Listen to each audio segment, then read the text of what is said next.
Bueno, para terminar con la serie de videos de enfermedad inflamatoria intestinal crónica, vamos a repasar brevemente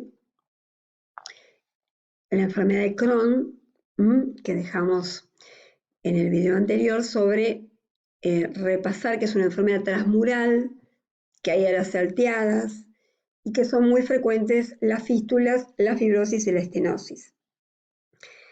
También recordar que con respecto a la colitis ulcerosa, la enfermedad de Crohn es la típica de la boca al ano, de una afectación discontinua, transmural, y que en la anatomía patológica tiene agregados linfoides, granulomas y posteriormente fibrosis.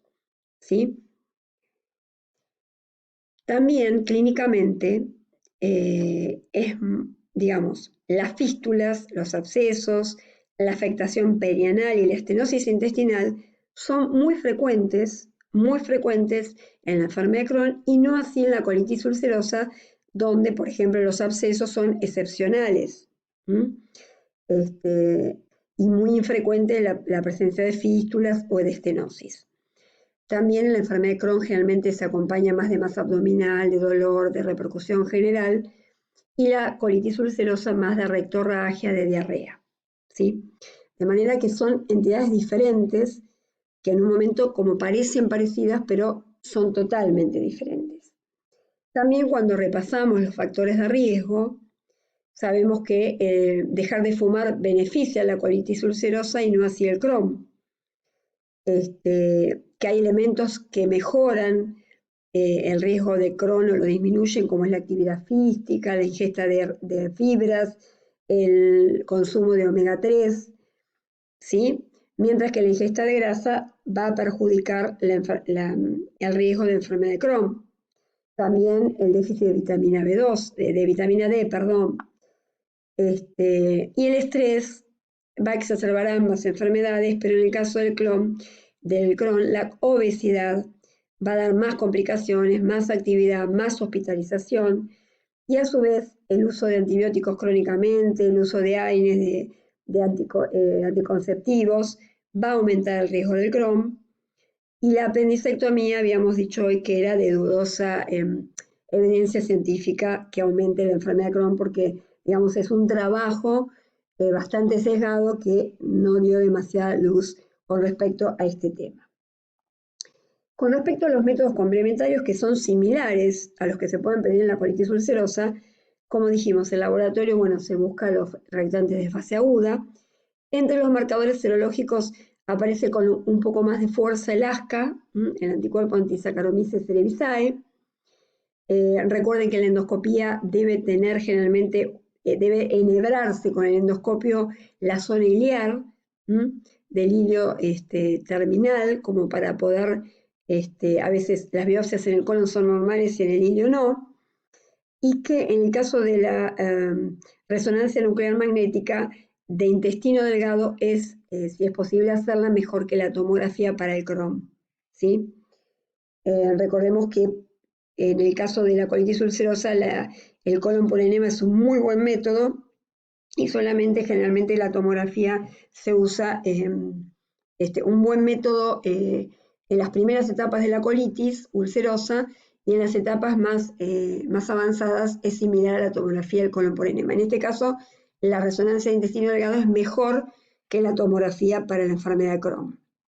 También repasemos que la calprotectina fecal es útil en las dos enfermedades, en la colitis ulcerosa y en el Crohn, y que hay puntos de corte por encima debajo de los cuales, por ejemplo, debajo de 50-100, es improbable la presencia de una enfermedad inflamatoria intestinal, ¿sí? Y que en el caso del Crohn puede ayudar a predecir la recurrencia, puede evaluar la respuesta al tratamiento y predecir la recidiva. Acá vemos un colon por enema donde se encuentra una estenosis del hilio distal, o sea, el intestino se fibrosa y básicamente se estenosa. Acá vamos a tener, fíjense, una fístula entre el hilio y el sigmoides, el colon sigmoides. Acá, si ustedes ven, hay una fístula.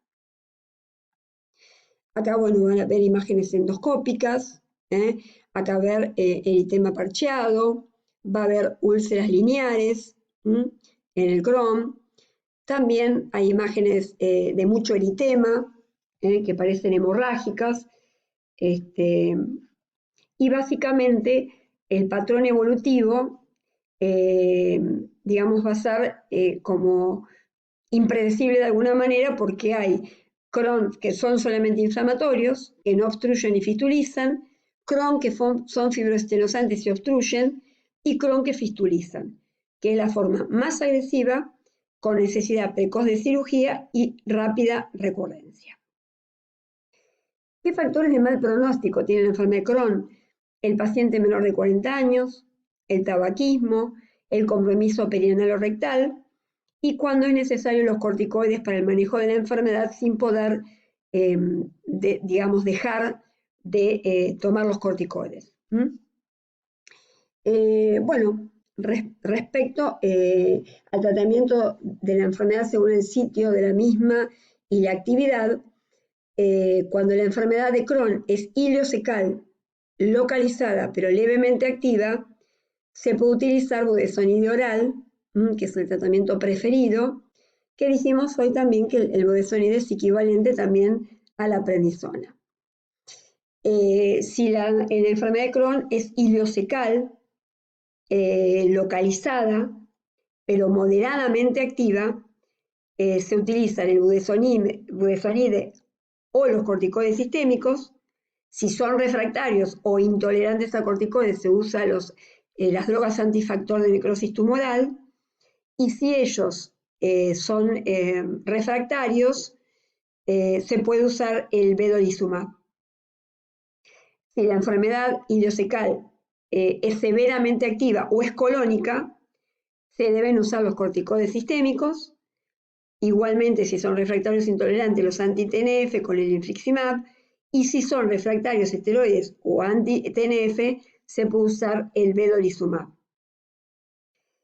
En la enfermedad extensa del intestino delgado, se utilizan los corticoides sistémicos y se sabe que la terapia anti-TNF temprana debe iniciarse en pacientes con alta actividad de la enfermedad y características que indican un mal pronóstico.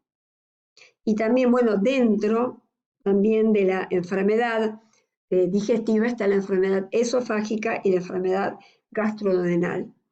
En el caso de la enfermedad gastroduodenal, a veces hay casos que simplemente se pueden tratar si solamente la manifestación es gastroduodenal con un inhibidor de la bomba de protones. Si la enfermedad es más grave o refractaria, se pueden usar corticoides sistémicos o una estrategia basada en anti-TNF. Y en el caso de, por ejemplo, la estenosis esofágica o tracto de salida gástricos, se pueden usar las cirugías o las dilataciones. Con respecto a las terapias anti-TNF, bueno, sabemos que una de las drogas más utilizadas es el infliximab y el adalimumab, que son anticuerpos monoclonales, anti-TNF con potentes efectos antiinflamatorios, y también existe una terapia anti-TNF, que es el certolizumab vigilado, que tiene de alguna manera otro mecanismo de acción. De manera tal que es importante saber que ambas enfermedades, tanto el Crohn como la colitis ulcerosa, son enfermedades no muy frecuentes, pero que en el estudio de una diarrea crónica de un paciente que tiene fístulas o abscesos, obstrucción intestinal,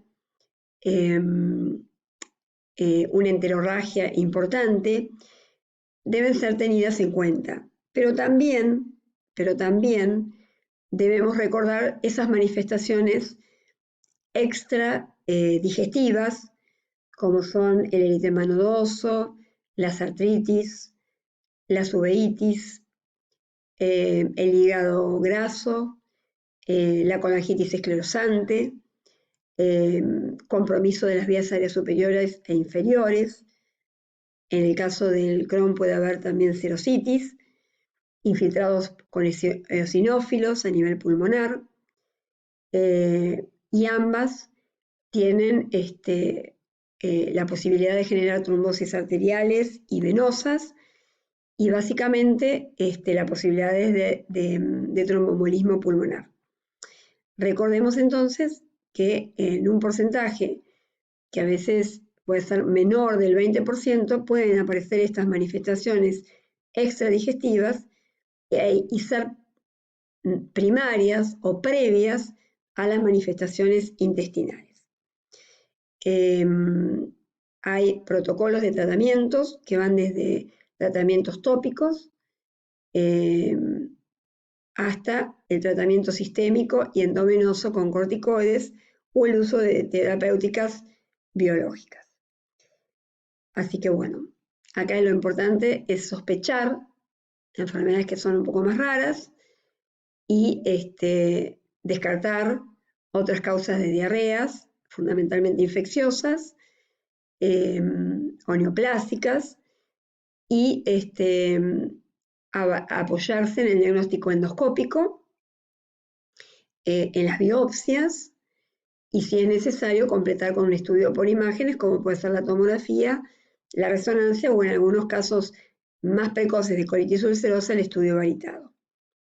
Así que bueno, damos por terminado el tema de las enfermedades inflamatorias crónicas que incluyen la colitis ulcerosa y la enfermedad de Crohn.